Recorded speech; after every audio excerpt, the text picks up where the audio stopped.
What happens when the man you've been mocking turns out to be your boss? This team found out in the most humbling way. It was one of those mornings that didn't give away any signs of the chaos ahead. The sun was bright over downtown Dallas, and the streets buzzed with activity as people hustled through their day. Among them was a man named Elijah, a delivery driver who had seen it all. Elijah wasn't flashy or loud, but there was a quiet dignity about him that spoke volumes. This particular morning, he had an important delivery to make, one that required him to head to one of the fanciest restaurants in the city, Bellandria's Fine Dining. Known for its high-end clientele and pretentious reputation, it wasn't the type of place Elijah usually lingered in, but today duty called. His truck rumbled into the back alley of the restaurant, where deliveries were typically dropped off. The place had an air of exclusivity even in the loading area. Large silver doors marked "Staff Only" stood tall, almost daring anyone who didn't belong to step through. Elijah grabbed the invoice clipboard, slid his gloves on, and carefully stacked the boxes of organic produce and specialty seafood onto his dolly. As he wheeled the load toward the entrance, he heard faint laughter from inside. It was the kind of laughter that made your chest tighten, a mixture of ridicule and superiority. Elijah shook his head lightly. He was no stranger to being underestimated or judged, but he wasn't about to let it rattle him. He knocked twice on the steel door and waited. When it opened, a young man in a crisp white chef's jacket stared at him like he was some kind of inconvenience. Behind him, two other staff members peeked out, one stifling a chuckle and the other rolling her eyes. "Deliveries are supposed to come earlier," the young man snapped, his tone dripping with annoyance. Elijah calmly held up the invoice. "I'm right on schedule, sir. Fresh seafood from Gulf Coast Imports and the organic greens you requested." The chef waved him off. "Whatever. Just bring it in, and don't block the kitchen entrance." As Elijah pushed his dolly inside, he noticed more staff turning their heads to glance at him, their expressions ranging from amused to condescending. Someone muttered under their breath, "Guess the company sends just anyone to places like this." It wasn't just the words. It was the tone. That mocking, dismissive tone that said more than any insult could. Elijah kept moving, unloading the boxes carefully, his hands steady even though their words lingered in the air like a bad smell. But Elijah didn't flinch. Not yet. He knew something they didn't, and it was only a matter of time before everything changed. As Elijah maneuvered the dolly deeper into the restaurant, he couldn't help but take in the surroundings. Bellandria's Fine Dining was as extravagant as the rumors claimed. Crystal chandeliers hung from the ceiling, casting a golden glow on marble floors so polished you could see your reflection. The open kitchen gleamed with stainless steel appliances, and every corner of the place screamed wealth. But beneath the pristine surface was something far less polished. Elijah noticed the way the staff moved, quick and efficient, yes, but with an air of self-importance that didn't sit right. These weren't people proud of their work. They were proud of their hierarchy. And right now, Elijah was at the bottom of it. "Make sure you're not blocking the chef's station," barked a woman wearing a sharp black suit. She didn't even look up from her clipboard as she walked by. "Yes, ma'am," Elijah replied, his tone polite but firm. He didn't mind following instructions, but he could feel her gaze linger, scrutinizing him as if she were searching for a reason to dismiss him entirely. Nearby, two waiters stood at the edge of the dining area, folding napkins and whispering. It didn't take a detective to figure out they were talking about him. Every now and then, they'd glance his way, barely hiding their smirks. "What do you think? 5 minutes before he messes something up?" one of them said, snickering. Elijah ignored them and continued with his work. Years in this business had taught him that people like this weren't worth his energy. He focused on unloading the boxes neatly onto the counter by the walk-in fridge. Still, the comments kept coming. "You'd think someone delivering to a place like this would at least dress better," another voice chimed in. Elijah glanced at his uniform. It was clean and pressed, practical for someone hauling boxes all day. But to these people it wasn't good enough. It didn't matter. He wasn't here to impress anyone. as he finished the first load and turned to head back to the truck. He passed by a group of line cooks near the grill. They too paused their chatter to take a long look at him.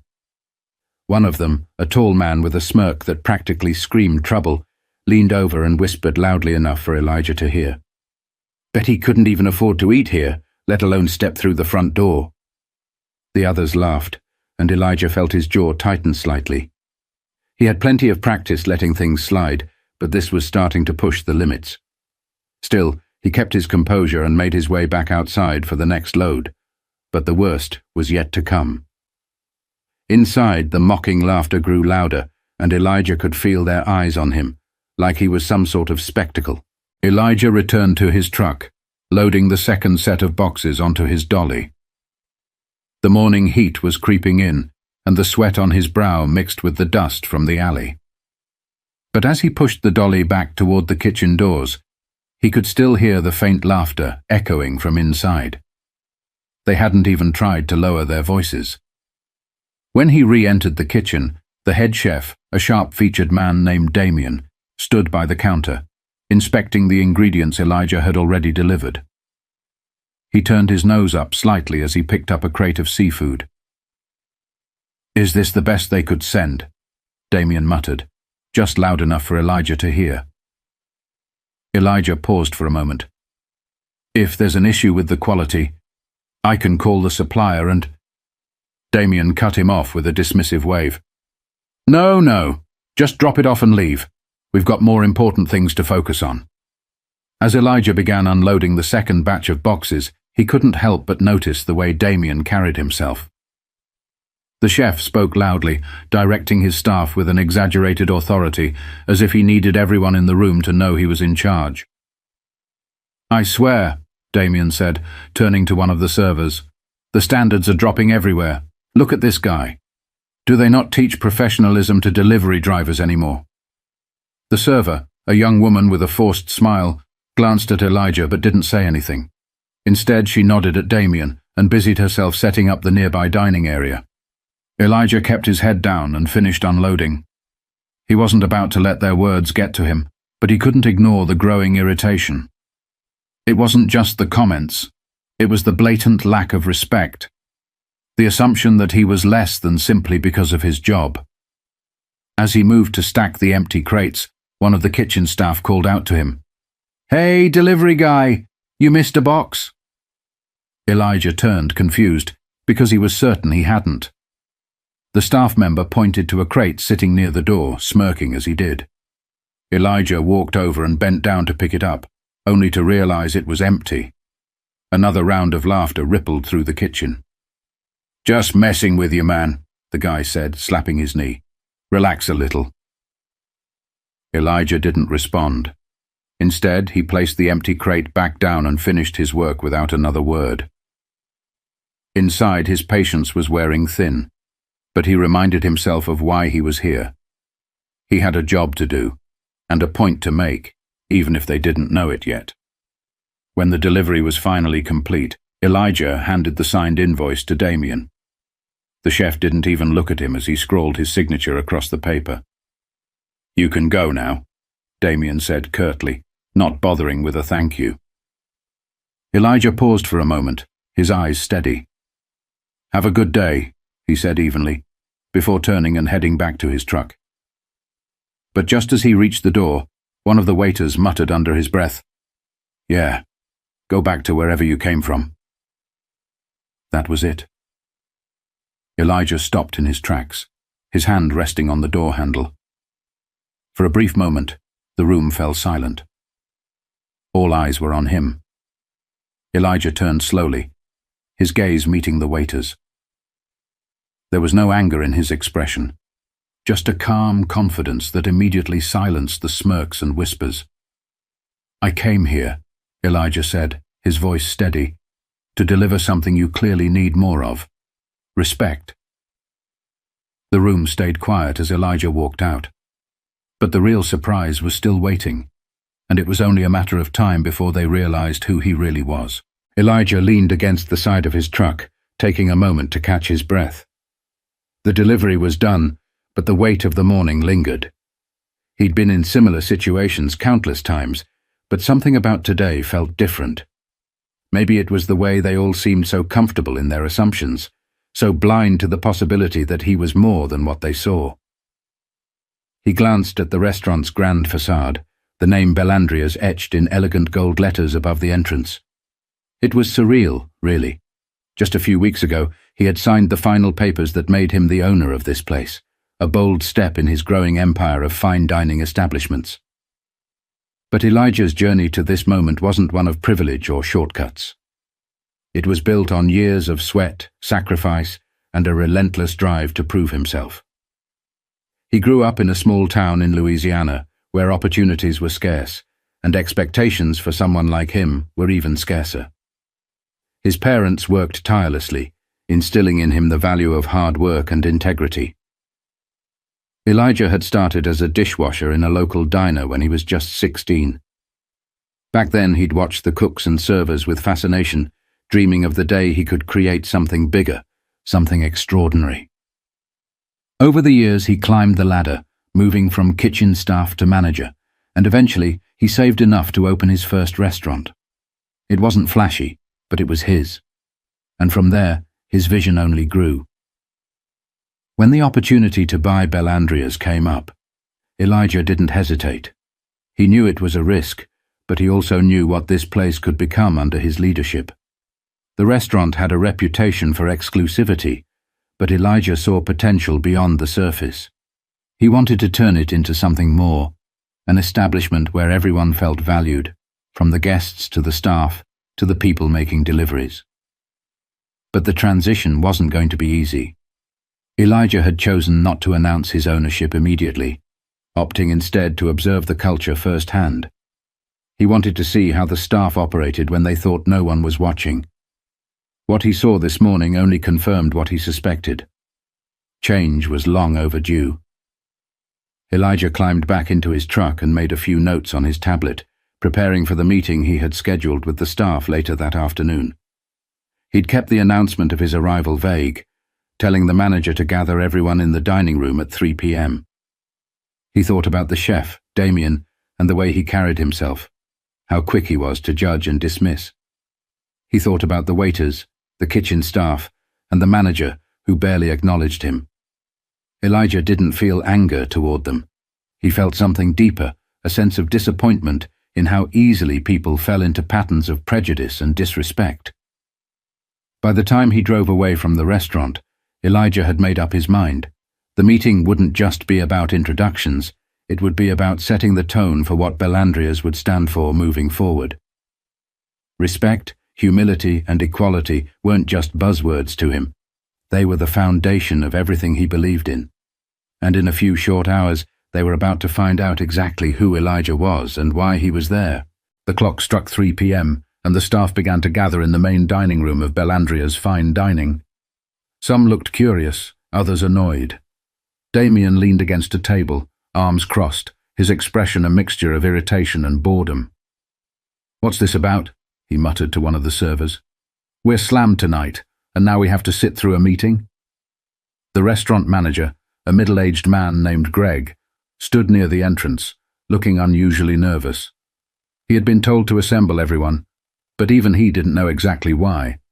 All he had been told was that the new owner would be arriving today, and this meeting was mandatory.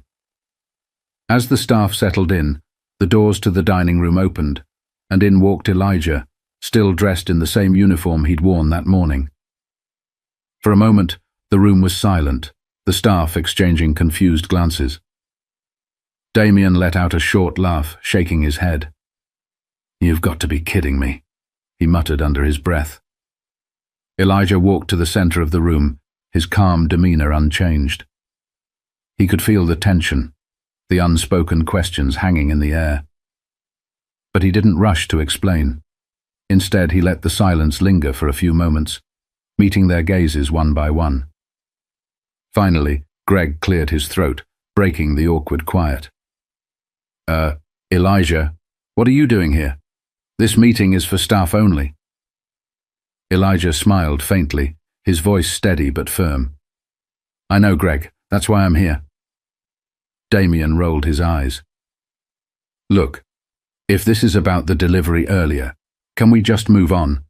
We have actual work to do. Elijah turned his attention to Damien, his gaze steady. You're right, Chef Damien. This is about the delivery, and it's about a lot more than that.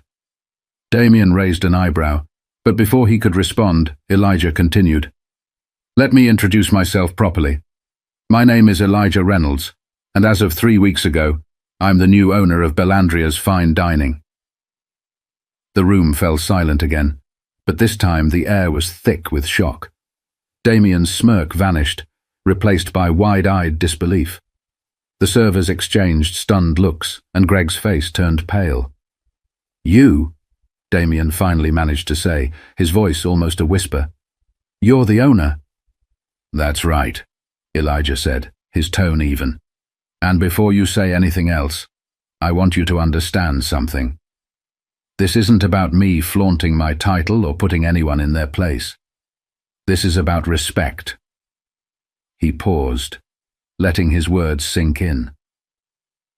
I spent the morning observing how this team operates. I saw the way you treated me because you assumed I was just a delivery driver. And I want you to think about what that says. Not about me, but about you. Damien opened his mouth to respond, but quickly shut it again. The servers looked down at the floor, suddenly finding their shoes fascinating. Elijah continued, his voice carrying a quiet strength. You judged me before you even knew who I was. You made assumptions based on how I looked, what I was wearing, and the job I was doing. And that behavior, it doesn't just hurt me. It hurts this restaurant. It hurts the culture we're trying to build here. The room stayed silent as Elijah's words hung in the air. He looked around, meeting their eyes again. Every person who walks through these doors deserves respect, whether they're a guest, a staff member, or someone delivering the ingredients that keep this place running. That's the standard I expect from every single one of you. For the first time that day, Elijah saw something new in their expressions: shame. And as uncomfortable as it was for them, it was exactly what they needed to feel. The silence in the room was almost palpable, every staff member grappling with the weight of Elijah's words. Damien shifted uncomfortably, his arms no longer crossed in defiance but hanging awkwardly by his sides. The servers avoided eye contact, their earlier smirks now long gone. Elijah took a step forward, his tone softening but losing none of its authority. I know change doesn't happen overnight, but if this restaurant is going to succeed, it starts with how we treat each other. It starts with accountability and respect for everyone. He paused, scanning the room to make sure his message landed. I didn't start at the top, he said. I've been where you are, working long hours, doing the jobs no one notices. I've scrubbed floors, washed dishes, carried boxes just like I did this morning. And let me tell you, those roles are just as important as any chef or manager in this room. Without them, this place doesn't run. The staff remained silent, the gravity of his journey hitting them harder than any reprimand could. Elijah let the moment settle before continuing. So here's what's going to happen. Starting today, we're building a new culture here. One where every role is respected, where assumptions and judgments have no place.